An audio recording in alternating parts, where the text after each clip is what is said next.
to talk about the books I read in the past week with my weekly series of just weekly reading update. I haven't decided what I'm calling this yet. We're just going to try to do it every Monday. I read everything on the Kindle this week. I finished 6 books, which 4 were novellas, and then one was like 150 pages, and another one was like a full-length novel. The first one is We Are All Guilty Here by Karen Slaughter. This is her newest release, and it's a thriller. Emmy Lou and her dad, Gerald, Gerald's the sheriff, and Emmy Lou's like a deputy with Clifton County Sheriff's Office, and they end up having to solve the mystery of abduction and murder of 2 girls that go missing at the same time, and then they finally find out who did it, and he gets convicted in a trial, and he gets sent to jail. Fast forward 12 years, he gets released from jail from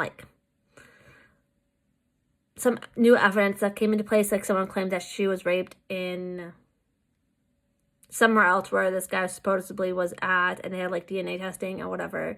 So they're like, oh, he couldn't have done it. So he gets released, and then a couple days later, another teen girl goes missing. So they think it's still him. They're like, it has to be him. So they look into who it is. Try to figure out who it is. This lady from California comes. Her name is Jude. She's a retired FBI agent. She just retired because she hit the age. Comes to Clifton County, Georgia, to help, to be I want to say correspondent. That's not the right word.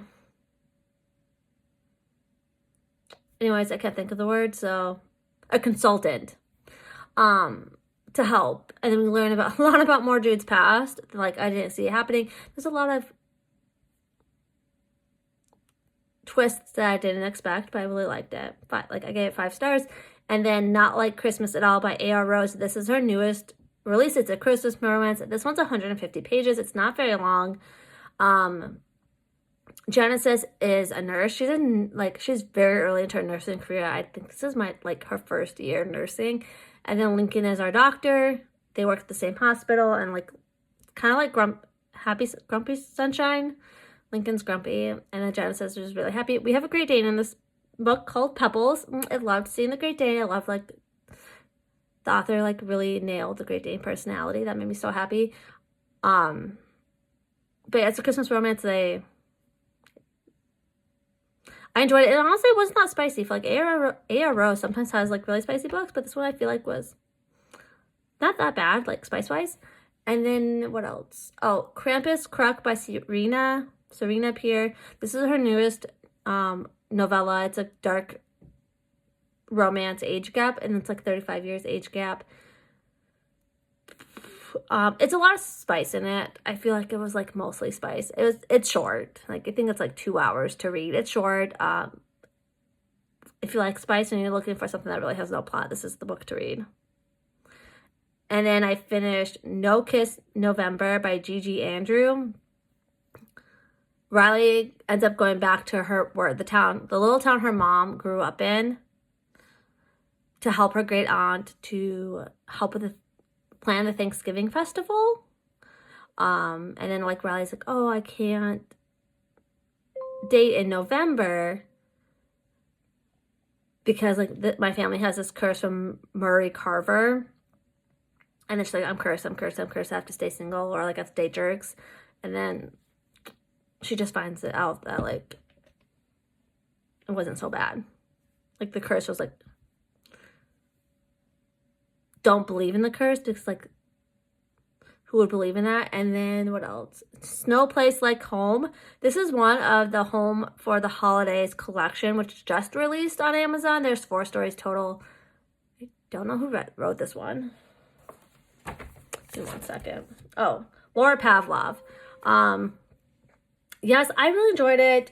Goldie's a vet, and then Ace is an actor coming from LA. Goldie and Ace have known each other since they were children, because Ace is Goldie's brother's best friend since kindergarten, and they end up going to her brother's wedding with, his name's Jack, and his fiance's name's Holly, and yeah. It's a romance. There was no spice in it. It was clean romance. I really enjoyed it. Super fast read. And then the last one I read was Marian Bright by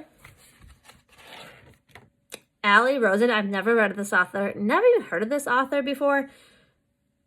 Miriam and Cal meet on a flight because they are going back home for the holidays. Miriam is Jewish, and then Cal celebrates regular Christmas. And they decided together that they are going to fake date to help each other get through the holidays, because Miriam is like, oh, no one, like, my family doesn't take me seriously. And then Cal's like, oh, my family's, like, so quiet around me. Like, I haven't been home in years. Like, this is going to get comfortable. So they decided to be each other's buffer. And I honestly liked it. And I love that, like, there was a Jewish holiday in here and a Christian holiday. Like, I liked that. I've never, like, seen that in a, like, well, I guess I never seeked out Jewish romance books, but I loved that it was part of it. And yeah, so far I've liked everything. And then I started reading the third book in that collection, which is All Wrapped in You by Rosie Danan. Again, an author I've never heard of. But I'm hoping I like it just as much as the other two.